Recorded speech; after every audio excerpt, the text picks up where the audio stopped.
Hey everybody, Spine Ticks Pressing here, and I'm back with Strange Adventures number 205. Now you're going to want to stay tuned for this one because I'm going to show you how I use my dotting tools to fix damage in the form of indentations on covers in this video. So let's get to it!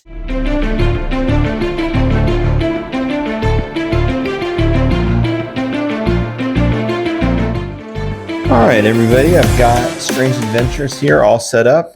And what we've got is we've got some indentations that are right on top of this lady here on the cover.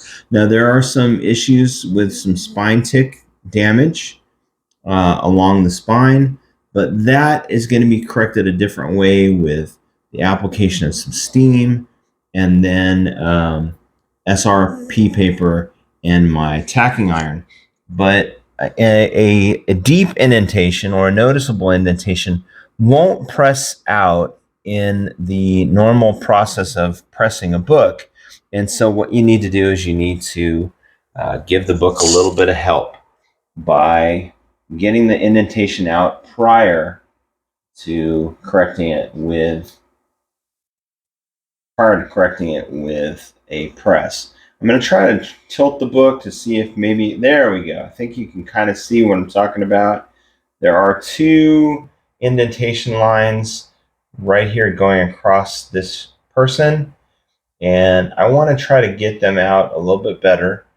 I'm going to look some more and see if I can see any other indentations. I'll let you kind of see some of the reflection. There's nothing really deep. There's lots of little imperfections on the book. No real deep indentations other than what's there on the lady that's on top of the elephant.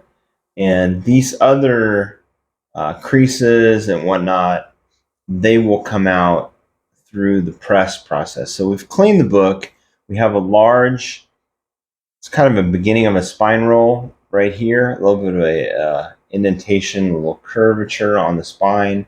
That should come out through pressing, but these noticeable indentations right here won't. And they're a bit tricky. They're in a real tricky spot. I don't like where this one is. It's really close to the spine. And so what that's going to require me to do is to open up the book, and I'm going to have to angle my book slightly up so that I don't put undue stress on the spine of the book. Now, one of the things I'm going to need to use my dotting tools is I'm going to need a piece of backer board, which I've got laid down here because I could work against this cutting mat that I've got, but I prefer not to do that. And then the other piece I'm going to need is just maybe some old SRP paper that you've got hanging around, and you're going to want to use your dotting tools on top of this so that you don't cause any damage to the book, the colors of the cover. One of the other issues too, and it's going to be a consideration here with this book, is because the rubbing that I'm going to be doing is going to be on the inside of the book here, and I don't want to lose color or create anything undue on this side. So I'm really going to focus on keeping the rubbing of the dotting tool, the pressure of it, kind of at a minimum. I'm also going to apply another sheet of SRP paper, and the idea with this is the SRP paper is coated with like a silicone, and I'm going to get, this is the smoother side, and it's going to sort of help to reduce any friction that might occur between my cover and, say, that backer board that's underneath. So one of the things that, let me start by showing you my different dotting tools that I have. And they come in different sizes. This was a kit I picked up off of Amazon. I think it might have been $7 or $8. And I like this much better. I began trying to remove indentations from comic books with a brass, or I don't know if this is brass, but a ball bearing like this. And I see a lot of discussions online about the use of this. And I found that this is not very it's a good tool. It's not a great tool. It's not a very precise tool. And the reason why it's not very precise is it's so big that the area that's impacting your book is kind of large. Um, if you think about like one point on the outside edge of a circle, this one, when it's applied down, it really gives too much surface area, I think, to the book. This tool I like because I feel that I have a lot of precision in the fact that I can hold it like a pen or a pencil. And then the nice part of this is you've got different sizes. So you've got my largest size, then I kind of go down, and these two this one I think is actually larger than this one. And then I've got my super small ones. Now I've done a lot of experimenting with my dotting tools in terms of trying to develop a technique that I think is beneficial. And what I've found is my rule of thumb is I work from my largest, the largest diameter dotting tool down, and then I kind of work my way back up. This one, the smallest one, is really the most dangerous one because this one can create fine lines and create additional indentations. And so I rarely get down to this one, but I kind of work my way down from the largest one, and I keep going down in size. And then once I've got the crease out, I kind of work my way back up. And I feel what that does by doing that, it gets the indentation out, and then it kind of smooths the area around it back as you kind of work your way back up. The last thing that I've got to tell you about dotting tools and indentations on a comic book, I have found in my experience that it's very, very, very time consuming. This takes a lot of patience and it takes a lot of time to get a crease out. As you're working, you want to kind of work at it and then look at it and see a result right away. You don't get results right away with this. And then the other thing that I need to add is pressure. That there's sort of instinctually you want to kind of press on this and really press into the book. I found that's a bit counterproductive because what it does is it creates a little bit of friction and maybe heat on the inside of the page, and then you can get color transfer, which is not desirable at all, especially on the front cover of a book like this that really, in my opinion, is sort of a very nice historical book and kind of beautiful. I'm going to look up here. I see something odd up here, an odd color.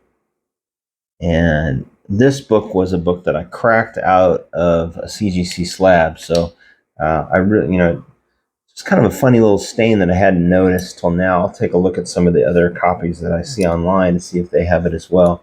But I always get a little nervous with color touch and things like that. But this particular book, like I said, it's already been reviewed by CGC once, and we'd like to maintain that blue label. So what I'm going to do, because the crease is on the inside here, I'm not going to use this size.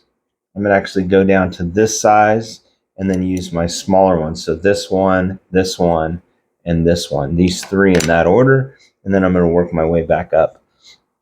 And I've got the book at an angle, created like a little wedge here. And it could be a little higher. So I'm going to move my little thing that I've got that's creating the wedge toward the book a little bit more. Slide the back. I've got a backer board behind the book. And now I'm going to open up the page. And it's really, unfortunately, the crease is really close to the spine, and I don't want to create additional spine stress or tears to the spine. So I'm going to probably need to build up or I'm going to have to hold this with one hand. I'm going to have to hold this up a little bit better. This is kind of tricky getting this just right because you want the cover to lay flat. So what I'm trying to do right now is I'm trying to look on the inside of the page and see if I can see where the indentation is. I can see an indentation from a spine tick, and I know the indentation is kind of down and to the left. It's sort of right in this area right here. But I don't see it. I don't see where it's located. So I'm going to try to angle it under some light. I think I see it right in there. It's kind of right in here. I'm going to look at it again because sometimes you can be fooled. You can be fooled by, like a print on the inside cover of the book. But there's no doubt there is an indentation there. Very slight. There's one across there. And then one here. But it almost aligns perfectly with this print that I've got here. See the secret spy scope? And again, I'm just going to try to angle my page until I see the indentation. And I think I see it right in that area where the super spy scope is. I think I see a line going across. I think that's this. The other technique that I do is I'll take one finger on one side and then the other finger on the other side. Try to locate it that way. All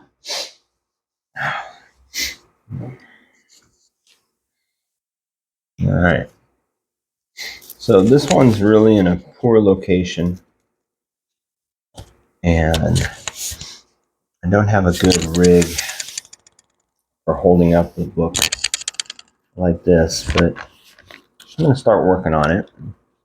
I'm just going to kind of focus in this area and just, like I said, very lightly, I'm going to apply downward pressure to the book to try to work that. Just kind of try to work and massage that crease out. And I think the best technique is a very slow technique instead of a fast rubbing, because what you're just trying to do is you're just trying to push the crease out. The best results I've gotten from this are when I'm right on top of the crease and I'm kind of working it down. And I found this is one of those jobs where you've got to kind of keep flipping back and forth and back and forth. I still see it there. I think I've improved it slightly. I really want to try to get this angled crease. Now, if I can find that area, I'm definitely going to need to go with a smaller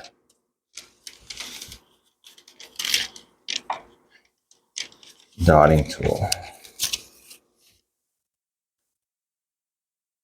And that was unfortunate. I'm not sure if I did that or if that was there. There's a slight tear in this bottom corner, and I did not want to do that. So, as I said before, this is really in a very risky location. I can see it. You see it right there. All right. Go with a smaller size.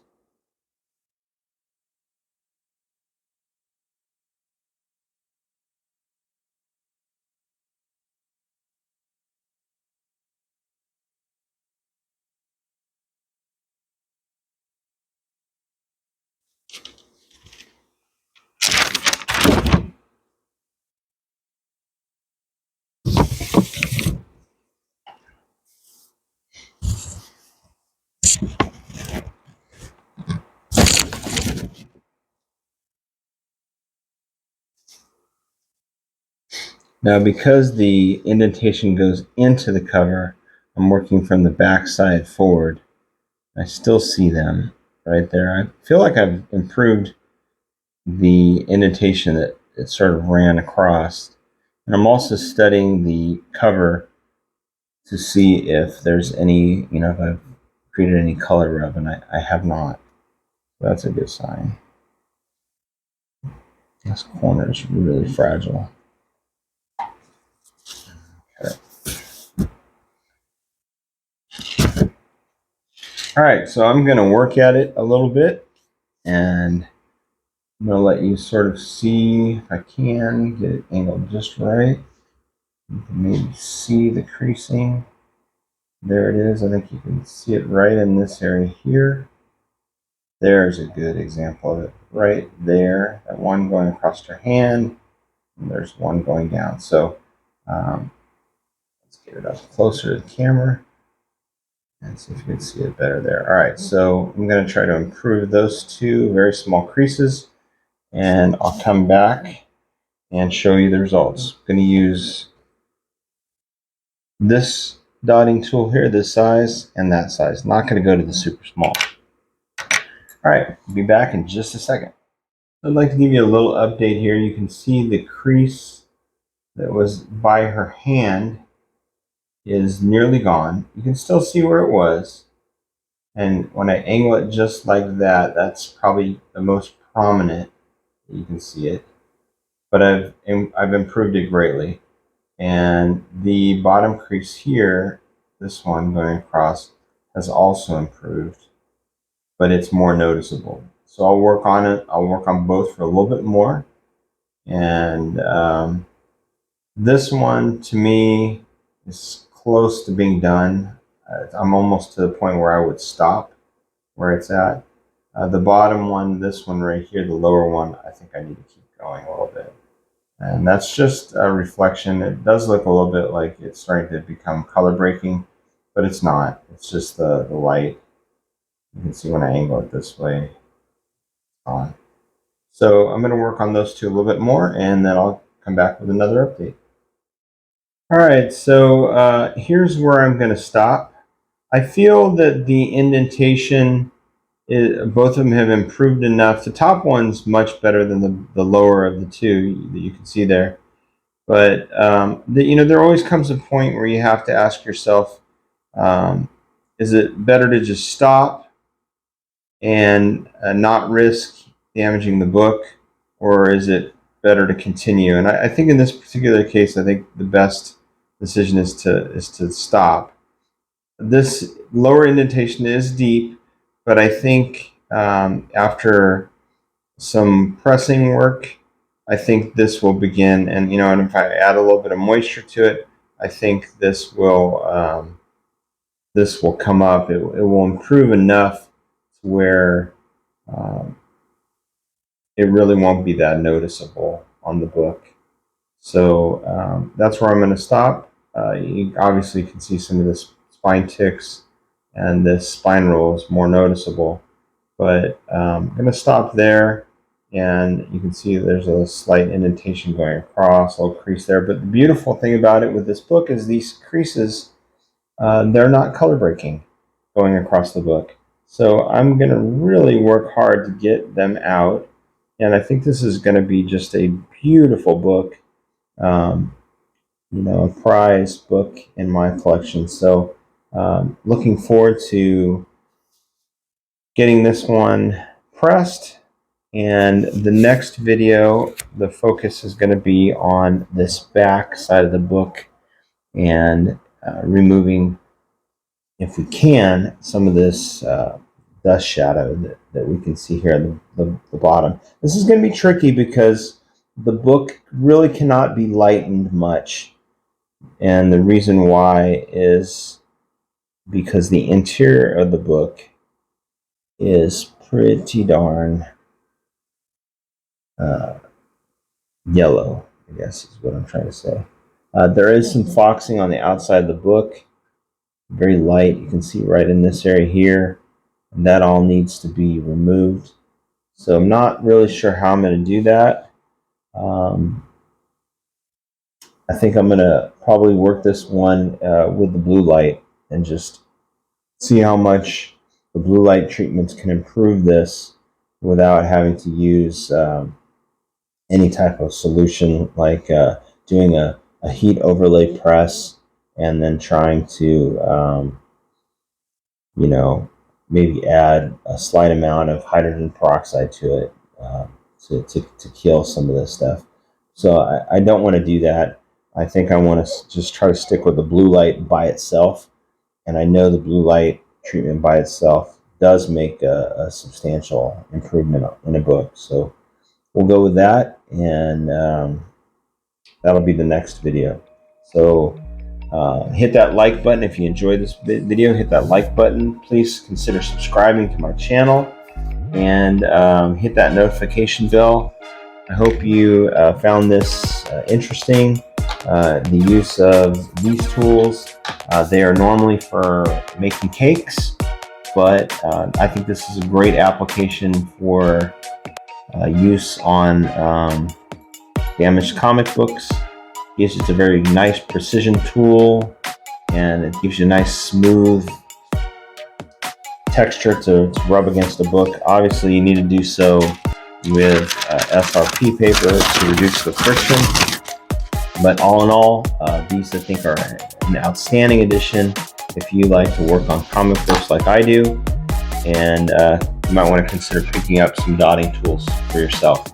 So hit that subscribe button and click that notification bell so that you will be notified when the next video comes out, and it's going to be focusing on cleaning this back side of the book. So thanks for being here. I appreciate you tuning in and making it all the way to the end of the video, and I just want to wish you the best luck in finding the books you're looking for. So get out there and find them, and happy hunting.